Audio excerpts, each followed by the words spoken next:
Hello friends, welcome to my channel. तो आज इस वीडियो में हम बात करेंगे कि Himachal Pradesh staff selection commission Hamirpur ने आज 17 फरवरी 2021 को दो एग्ज़ाम कंडक्ट करवाए हैं, एक मॉर्निंग सेशन में और एक इवनिंग में। तो जो मॉर्निंग सेशन में एग्ज़ाम कंडक्ट करवाया वो कुक का है, तो जिसका पोस्ट कोड 832 है। तो और अगर जो शाम को एग्ज़ाम हुआ है वो है जेई सिविल का, तो जिसका पोस्ट कोड है जे सिविल का एग्ज़ाम है, तो जिसका पोस्ट कोड है 847। तो वही एग्ज़ाम हम इसमें डिस्कस करेंगे। तो जो मॉर्निंग शिफ्ट का जो एग्ज़ाम है उसे हम थोड़ी देर बाद मैं उसका वीडियो बना के आपको डाल दूंगा उसे सॉल्व करके। तो जो हम इसमें डिस्कस करेंगे वो जी के सेक्शन ही डिस्कस करेंगे। तो जो ये हमें एग्ज़ाम भेजा है अमन भाई ने, जो कि मंडी से है, तो उन भाई का धन्यवाद। तो इस शुरू करते हैं। जैसे कि क्वेश्चन है कि यहाँ से एचपीजी के शुरू होते हैं कि झंडुता विकास खंड हिमाचल प्रदेश के किस जिले में स्थित है। तो ये जो स्थित है, ऑप्शन यहाँ पे जो राइट आंसर होगा डी राइट आंसर होगा, बिलासपुर में है झंडुता विकास खंड। तो जो 106 का राइट आंसर है ऑप्शन डी। उसके बाद बात करते हैं कि जैसे नेक्स्ट क्वेश्चन है कि खजियार झील हिमाचल प्रदेश के किस जिले में स्थित है। तो जो खजियार झील है हिमाचल प्रदेश के चंबा जिले में स्थित है, तो ऑप्शन ए यहाँ पे राइट आंसर होगा। उसके बाद नेक्स्ट क्वेश्चन है 108 की बाबा घाटी हिमाचल प्रदेश के किस जिले में स्थित है। तो जो बाबा घाटी है वो किन्नौर में स्थित है, तो ऑप्शन बी यहाँ पे राइट आंसर होगा। उसके बाद नेक्स्ट बात करते हैं कि गुइतर उत्सव जो हिमाचल प्रदेश के किस जिले में मनाया जाता है। तो ये जो मनाया जाता है गुइतर उत्सव, ये ऑप्शन सी राइट आंसर होगा, लाहौल स्पीति में मनाया जाता है। तो 109 का सी राइट आंसर हुआ है। उसके बाद है कि ऊहल हिमाचल प्रदेश की किस नदी की सहायक नदी है। तो जो ऊहल है ये हिमाचल प्रदेश की ब्यास की सहायक नदी है, तो ऑप्शन ए यहाँ पे राइट आंसर होगा। उसके बाद जो नेक्स्ट क्वेश्चन है कि सिप्पी हिमाचल प्रदेश के किस जिले में मनाया जाता है। तो सिप्पी मेला है जो हिमाचल प्रदेश के शिमला में मनाया जाता है, और शिमला के मशोबरा में। तो ऑप्शन ए यहाँ पे राइट आंसर होगा। तो उसके बाद नेक्स्ट बात करते हैं कि नेक्स्ट क्वेश्चन है कि किस वर्ष जहांगीर ने कांगड़ा किले में मस्जिद का निर्माण करवाया था। तो जो जहांगीर ने 1621 में कांगड़ा किले में मस्जिद का निर्माण करवाया था। और जो सबसे पहले जो कांगड़ा जो कब्जे में आया था मुगलों के, वो जहांगीर के समय में ही आया था। उसके बाद नेक्स्ट बात करते हैं कि मंडी नगर किसने स्थापित किया था। तो जो मंडी नगर की बात की जा रही है यहाँ पे, मंडी रियासत की नहीं, तो जो मंडी शहर है वो बीरसेन ने स्थापित करवाया था। और अगर बात करें कि मंडी रियासत की स्थापना किसने करी थी, तो जो मंडी रियासत की स्थापना यहाँ पे सॉरी 113 का राइट आंसर डी होगा, ए नहीं होगा। ऑप्शन डी अजबर सेन होगा, क्योंकि जो मंडी शहर की जो स्थापना करी थी अजबर सेन ने करी थी। और अगर बात करें कि मंडी रियासत की जो मंडी रियासत थी उसकी स्थापना किसने करी थी, तो बाणसेन ने मंडी रियासत की स्थापना करी थी। और जो मंडी नगर यानी कि मंडी शहर की बात करें तो वो अजबर सेन ने करी थी, जो कि ऑप्शन में नहीं है। तो ऑप्शन डी यहाँ पे राइट आंसर होगा। तो इसके बाद हम बात करें कि जो वीरसेन था उन्होंने किसकी स्थापना करी थी। तो जो सुकेत है उसकी स्थापना वीरसेन ने करी थी। और अगर बात करें कि गिरिसेन, तो गिरिसेन ने जो करी थी वो क्योंथर राशि राज्य है उसकी स्थापना करी थी। तो यहाँ पे जो 113 का राइट आंसर ऑप्शन डी होगा। उसके बाद बात करते हैं कि 1685 ईस्वी में गुरु गोविंद सिंह ने किस स्थान की यात्रा करी थी। तो जो 1685 ईस्वी में गुरु गोविंद सिंह ने वो प्रागपुर की यात्रा करी थी। तो थोड़ा इस क्वेश्चन में कन्फ्यूजन है, बाकी आप कंफर्म करवा दीजिए। मेरे हिसाब से जो मेरा ओपिनियन है प्रागपुर होना चाहिए। उसके बाद बात करते हैं कि 1883 में हिमाचल प्रदेश में जुंगा आंदोलन कहाँ हुआ था। तो ये जो हुआ था बिलासपुर में हुआ था, तो ऑप्शन ए यहाँ पे राइट आंसर होगा। उसके बाद बात करते हैं कि भूरी सिंह संग्रहालय हिमाचल प्रदेश के किस स्थान पर स्थित है। तो ये जो स्थित है ऑप्शन डी यहाँ पे राइट आंसर होगा, चंबा में। तो यहाँ पे इनमें से कोई नहीं, तो इस वजह से यहाँ पे ऑप्शन डी राइट आंसर होगा, क्योंकि जो भूरी सिंह संग्रहालय है चंबा में स्थित है। उसके बाद नेक्स्ट क्वेश्चन है कि भारतीय संघ में शामिल होने वाली हिमाचल प्रदेश की प्रथम रियासत कौन सी बनी है। तो ये जो बनी थी ठियोग बनी थी, तो ऑप्शन ए यहाँ पे राइट आंसर होगा।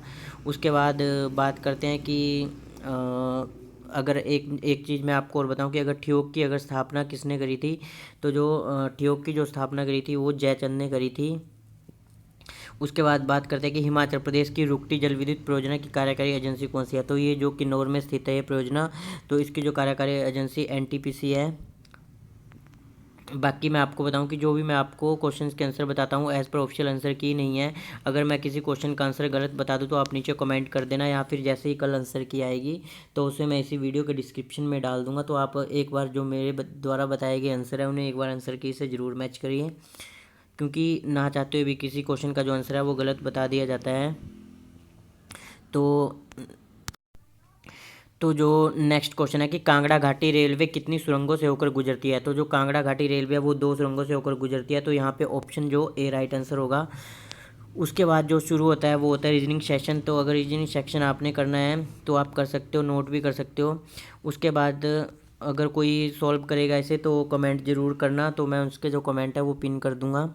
उसके बाद 124 क्वेश्चन है। तो जो 124 क्वेश्चन है ये करंट अफेयर से है, तो उसे डिस्कस करते हैं कि giant metre wave radio telescope जो हाल ही में समाचारों में था किस भारतीय राज्य में स्थित है। तो जो 124 का बी राइट आंसर होगा। ये ऑप्शन बी महाराष्ट्र में स्थित है, महाराष्ट्र से 24 किलोमीटर दूर। नेक्स्ट बात करते हैं कि CSIR-CCMB द्वारा हाल ही में बिना वायरस परिवहन माध्यम के कोविड-19 परीक्षण की किस पद्धति को विकसित किया गया है जिसे ICMR द्वारा अनुमोदित किया गया है। तो यहाँ पे जो इसका राइट आंसर होगा ऑप्शन ए होगा, शुष्क स्वैब RT-PCR। नेक्स्ट बात करते हैं कि किस भारतीय राज्य ने हाल ही में मुख्यमंत्री रूरल स्ट्रीट वेंडर स्कीम प्रारंभ की है। तो ये जो की है इस ऑप्शन MP मध्य प्रदेश ने किया, तो ऑप्शन ए यहाँ पे राइट आंसर होगा। नेक्स्ट बात करते हैं कि किस खिलाड़ी ने हाल ही में ITTF महिला विश्व कप खिताब अर्जित किया है। तो ये जो किया है चाइना की चेन मेंग ने किया है, तो ऑप्शन बी यहाँ पे राइट आंसर होगा। उसके बाद बात करते हैं कि कौन सा सिंधु घाटी स्थल गुजरात में स्थित है। तो आपको मालूम होगा कि जो लोथल और धोलावीरा जो कच्छ के रण में पड़ता है, तो ये दोनों ही गुजरात में पड़ते हैं, तो ऑप्शन सी यहाँ पे राइट आंसर होगा। उसके बाद नेक्स्ट बात करते हैं कि द्वितीय जैन संगति निम्न में से किस स्थान पर आयोजित हुई थी। तो ये जो हुई थी बल्लभी में हुई थी, ऑप्शन बी राइट आंसर होगा, और शायद 512 के करीब ये हुई थी। उसके बाद बात करते हैं कि सिकंदर लोदी का वास्तविक नाम था। तो जो सिकंदर लोदी का अगर वास्तविक नाम था यानी कि जो बचपन का नाम था तो वो निजाम खान था, तो ऑप्शन यहाँ पे सी राइट आंसर होगा।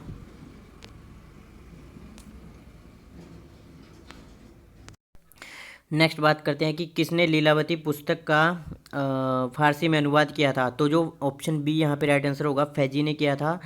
उसके बाद नेक्स्ट बात करते हैं कि शिमला सम्मेलन 1945 किसने आयोजित किया था। तो जो ये किया गया था ऑप्शन ए लॉर्ड वेबल के द्वारा, तो ऑप्शन ए यहाँ पे राइट आंसर होगा। उसके बाद बात करते हैं कि किस ग्रह के सर्वाधिक संख्या में उपग्रह हैं। तो जुपिटर के जो कि सबसे बड़ा ग्रह है, इसी के सबसे ज़्यादा उपग्रह है, तो ऑप्शन बी यहाँ पे राइट आंसर होगा। उसके बाद बात करते हैं कि हार्मेटन है एक। तो जो हार्मेटन है वो एक स्थानीय पवन है, ऑप्शन डी यहाँ पे राइट आंसर होगा, जो कि अफ्रीका में चलती है।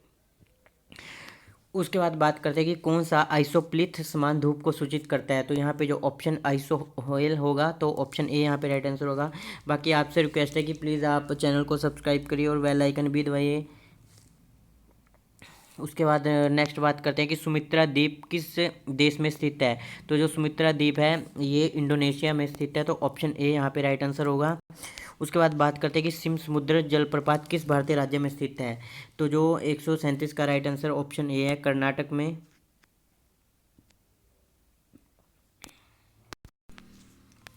उसके बाद बात करते हैं कि भारतीय संविधान, यहाँ से पॉलिटी के क्वेश्चन होते हैं कि भारतीय संविधान की कौन सी अनुसूची विधानसभा के सदस्यों, मंत्रियों और न्यायाधीशों के शपथ एवं प्रतिज्ञापन के फॉर्म से संबंधित है। तो आपको पता है कि जो पहली है वो जो उसमें राज्यों का वर्णन किया है कि जो 28 राज्य हैं और 8 केंद्र शासित प्रदेश हैं, और जो सेकेंड है उसमें जो इनको भी मतलब जो वेतन मिलता है उसका उल्लेख किया है, और जो तीसरी अनुसूची है उसमें इनकी शपथ का उल्लेख किया गया है, तो ऑप्शन सी यहाँ पे राइट आंसर होगा। उसके बाद नेक्स्ट बात करते हैं कि भारतीय संविधान का कौन सा अनुच्छेद संवैधानिक उपचारों को अधिकार से संबंधित है। तो ये जो ऑप्शन डी यहाँ पे राइट आंसर है। बाकी आप कमेंट करके बताइए कि इस अनुच्छेद को कि किसने संविधान की आत्मा कहा है। उसके बाद नेक्स्ट क्वेश्चन है कि किस भारतीय उपराष्ट्रपति का कार्यकाल सबसे छोटा था। तो ये जो रिपीटेड क्वेश्चन है, तो बीबी गिरी का, ऑप्शन डी यहाँ पे राइट आंसर होगा। उसके बाद बात करते हैं कि किस भारतीय राज्य में संसदीय निर्वाचन क्षेत्रों की सर्वाधिक संख्या है। तो ये जो है ऑप्शन ए उत्तर प्रदेश में है। उसके बाद नेक्स्ट बात करते हैं कि श्वेत क्रांति किससे संबंधित है। तो जो श्वेत क्रांति है वो दूध उत्पादन से संबंधित है, और आप कमेंट करके बताइए कि किसे इसके फादर कहा जाता है श्वेत क्रांति के। उसके बाद है कि कौन सा शेयर बाजार का नियंत्रक है। तो जो शेयर बाजार का नियंत्रक है वो सेबी है। तो इसकी जो फुल फॉर्म होती है, तो आप कमेंट करके बताइए कि क्या इसकी फुल फॉर्म होती है। उसके बाद बात करते हैं कि कौन सा प्रथम संश्लेषित कार्बन है, कार्बनिक यौगिक था। तो जो प्रथम संश्लेषित कार्बनिक यौगिक था वो था डी यूरिया। नेक्स्ट क्वेश्चन है कि कौन सी युक्ति निम्न वोल्टेज एसी को उच्च वोल्टता एसी में और विलोमत बदलती है। कहने का मतलब है कि जो एसी को लो वोल्टेज जो कि लो वोल्टेज एसी को हाई वोल्टेज एसी में बदलती है और उसका उल्टा वाइस वर्सा, तो ऐसा ट्रांसफार्म करता है। तो ऑप्शन बी यहाँ पे राइट आंसर होगा। उसके बाद नेक्स्ट बात करते हैं कि कौन सा रक्त शर्करा ब्लड शुगर कहलाता है। तो ये तो ग्लूकोज कहलाता है, तो सभी को मालूम होगा, ऑप्शन ए यहाँ पे राइट आंसर होगा। उसके बाद बात करते हैं कि एंटोनियम ऑफ एलिनिएट, तो इसका जो ऑप्शन डी राइट आंसर होगा, यूनाइट। उसके बाद नेक्स्ट क्वेश्चन है कि वन वर्ड सब्स्टिट्यूशन की mental awareness for want of occupation, तो इसका जो राइट आंसर बी होगा। तो इन्यू इसका राइट आंसर होगा, ऑप्शन बी। उसके बाद बात करते हैं कि I have dash for one's month sleep, तो यहाँ पे ऑप्शन डी राइट आंसर होगा, आस्क्ड आएगा। उसके बाद बात करते हैं कि meaning of the idiom to stand to one's guns is, तो ऑप्शन बी यहाँ पे राइट आंसर होगा कि to preserve when hardship press. उसके बाद बात करते हैं कि व्यू का संधि विच्छेद है। तो व्यू का जो संधि विच्छेद है अभी कुछ दिन पहले भी एग्जाम में देखने को मिला था, तो ऑप्शन सी यहाँ पे राइट आंसर होगा। उसके बाद बात करते हैं कि निष्पाप में समास है। तो निष्पाप में जो समास है वो अव्ययभावी समास है, ऑप्शन डी राइट आंसर होगा। निष्पाप यानी कि बिना पाप के, तो ये जो बेहद वगैरह है जिनमें उपसर्ग भी लगता है, तो ये जो अव्ययभावी समास होते हैं सारे। उसके बाद बात करते हैं कि इस संसार से संबंध के लिए एक उपयुक्त है, तो ऐहिक यहाँ पे राइट आंसर होगा, ऑप्शन बी। तो बाकी मैं आपसे बताऊं कि अगर मैंने किसी क्वेश्चन का आंसर गलत दे दिया हो तो आप उसका जो कमेंट कर दे, मैं पिन कर दूंगा। बाकी जो दूसरा एग्ज़ाम है कुक का, जिसका पोस्ट कोड 832 है, तो मैं उसे थोड़ी देर में अपलोड कर दूंगा अपने चैनल पे, तो उसे भी जरूर देखिए। तो इस वीडियो में इतना ही, धन्यवाद।